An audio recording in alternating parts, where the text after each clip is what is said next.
사이언스 투데이의 섹션 코너 스포츠 속의 숨은 과학적 원리를 알아보는 스포츠 과학 시간입니다.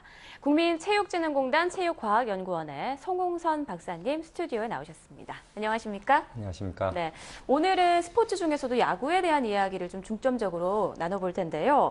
사실 박찬호 선수나 류현진 선수 등 우리나라 선수들이 바깥 해외 나가서 참 멋지게 활약하고 있는 모습을 보면 국민으로서 뿌듯하지 않습니까? 네, 그렇습니다. 네, 네. 그런 반면에 또 그 보이지 않는 곳에서 얼마나 많은 노력을 했을까 이런 생각이 들기도 하는데 어린 야구 선수가 이렇게 훌륭한 선수가 되는 비결 어떤 게 있을까요? 가장 중요한 게 저는 자립심이라고 생각합니다. 그래서 네. 자기 스스로 훈련할 수 있는 그런 자립심을 키우는 건데요. 그것들은 대부분 초등학교, 물론 가정에서의 그런 그 교육이 필요할 거고, 그 다음에 중고등학교 때 그런 습관들이 들여져야지 스스로 할 수 있는 그 프로에서도 스스로 할 수 있는 능력이 키워진다고 생각합니다. 그래서 네. 사실은 이제 부모들이 너무 케어하고 또 그러다 보면 자기 스스로 할 수 있는 어떤 조건이 안 되는 겁니다. 그래서 결국은 한국에서도 또 좀 더 스파르타식으로 훈련을 시키다 보니까 또 외국에 나가서 스스로 할 수 있는 그런 습관이 안 들어있어서 많은 선수들이 외국에 나가서 도전을 하지만은 실패하는 경우도 그 전에 그런 스스로 할 수 있는 능력이 없었기 때문에 그런 거라고 생각합니다. 그래서 네. 특히 이제 코치들이 그런 그 중고등학교 때 특히 스스로 할 수 있는 능력을 키울 수 있는 그런 방향을 제시할 수 있는 코치들이 굉장히 필요하다고 생각합니다. 어렸을 때부터 좀 자립심을 길러주는 게 중요하다 이런 말씀이시군요. 예. 또 여기서 잠깐 궁금한 게요. 사실 될성 싶은 나무는 떡잎부터 알아본다 이런 말이 있지 않습니까? 예. 어렸을 때 야구로 쭉 진출을 하게 부모님들이 이제 뒷받침을 해줄지 말지에 대해서 고민하는 분들도 굉장히 많더라고요. 예. 좀 어렸을 때 가능성 어디에서 좀 찾을 수 있을까요? 일단은 이제 운동 능력이 뛰어나다고 할 수 있죠. 네. 근데 이제 경기력이라는 것은 결국 그 운동 능력에는 여러 가지 요소가 있습니다. 근데 크게 세 가지로 나눌 수 있는데요. 체력, 기술, 정신력이죠. 그래서 네. 이것들이 같이 융합이 돼야 되는데 대부분 부모가 운동신경이 있는 분들은 대부분 자녀들도 운동신경이 있습니다. 네. 그래서 그리고 또 자녀 자체도 스스로 자기가 하고 싶은 그 운동을 하고 싶은 흥미가 있는 경우에 네. 그런 선수들에게 그런 도전할 수 있는 기회를 주는 게 가장 중요할 것 같고요. 그럼으로써 이제 그런 체력이라든가 기술이라든가 그다음에 정신력이라 이게 융합돼 가지고 훌륭한 선수가 될 수 있을 거라고 생각합니다. 네. 자, 그럼 이 선수들이 다치지 않고 이 야구 공을 잘 던지거나 또 잘 치기 위해서는 어떤 기술이 필요한 건가요?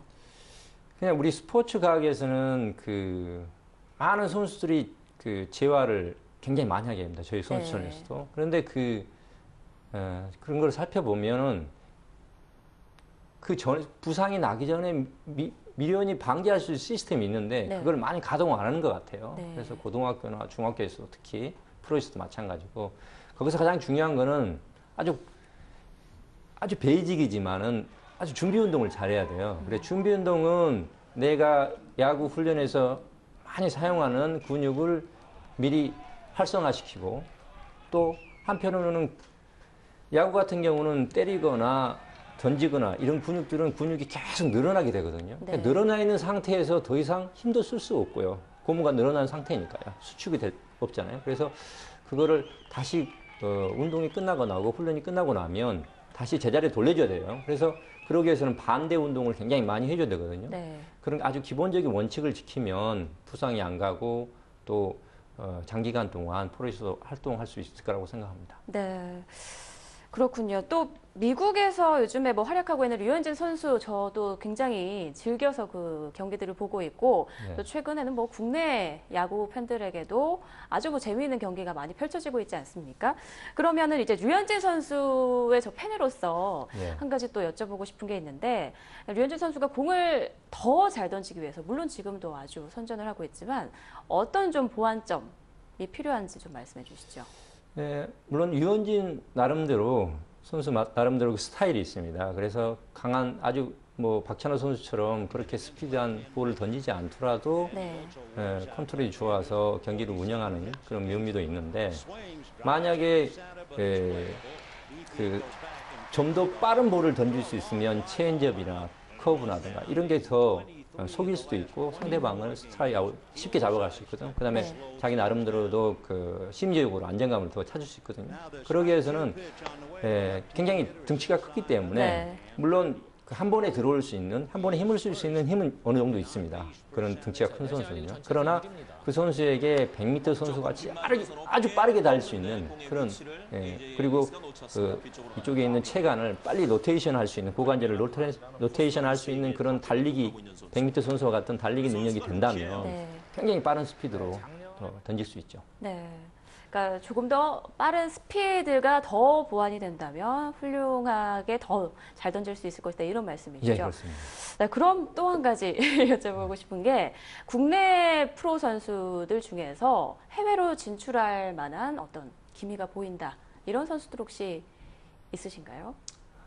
제가 그렇게 현장에 있는 코치가 아니기 때문에 말은 못하겠지만 어느 선수든 다 도전할 수 있는 거라고 생각합니다. 그러나 어떤 목표를 어떻게 두고 그다음에 그 목표를 어떻게 체계적으로 시스템적으로 계획을 하고 뭐 대부분 선수들이 올림픽의 챔피언이 되고 아니면 내가 미국에서 그런 야구로 진출하기 훌륭한 선수가 될 거라는 그런 그 마음은 가지고 있는데 그거를 구체적인 목표를 세우지 못하기 때문에 그 도전에 실패한다고 생각하거든요.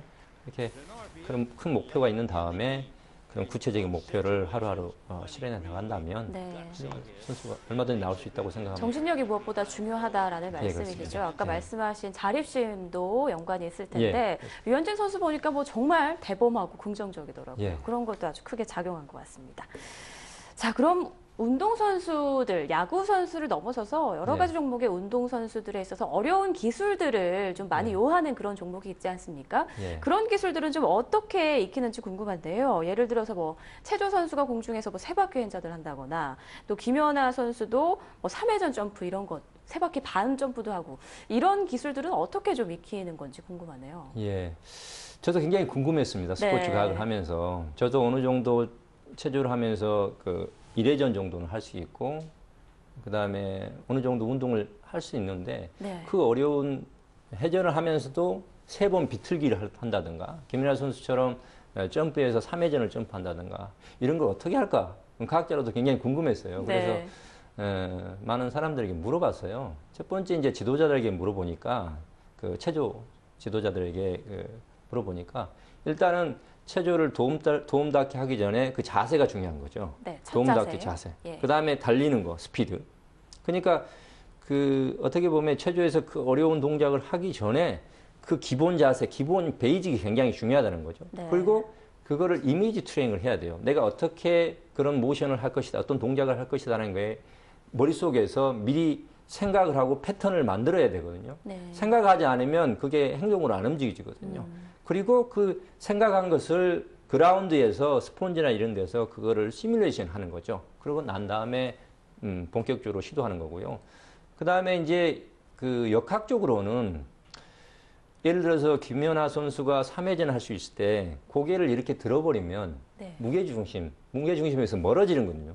무게중심이 흐트러져요. 그러니까 팽이가 돌면서 스피드가 떨어지면 굉장히 이렇게 느리게 돌잖아요. 그렇죠. 근데 스피드가 있을 때는 이게 한 중심으로 이렇게 돌잖아요. 그러기 위해서 김연아 선수가 점핑해서 그 3회전 할 때는 반드시 턱을 당겨서 중심점을 하나를 만들어야 돼요. 그래서 역학적으로는 그렇게 볼 수 있고요. 만약에 저같이 생리학을 전공한 사람들은 예를 들어서 다리의 뒤에 근육, 그 다음에 모든 파워를 쓸 수 있는 파워존, 이 중심의 근육들이 발달되지 않으면 점프를 할 수 없고요.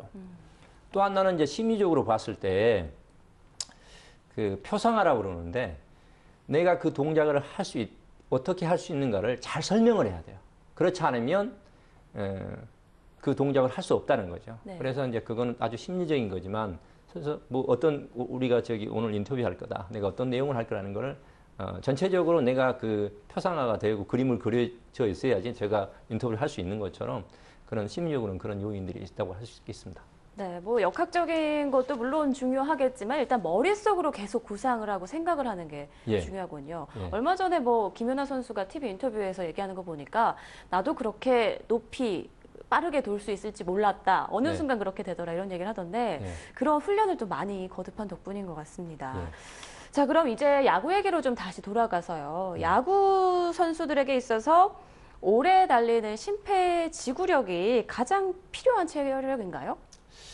심폐지구력도 어느 정도 필요합니다. 네. 그러니까 그 긴 시즌을 버티기 위해서는 어느 정도 피로가 쌓였을 때 심폐지구력이 좋으면 심장에서 혈액순환이 혈관을 통해서 이렇게 그 노폐물이라든가 영양분을 공급해주고 노폐물을 제거해주기 때문에 심폐지구력은 필요한데 네. 결국 경기력을 결정하는 요소는 아니죠.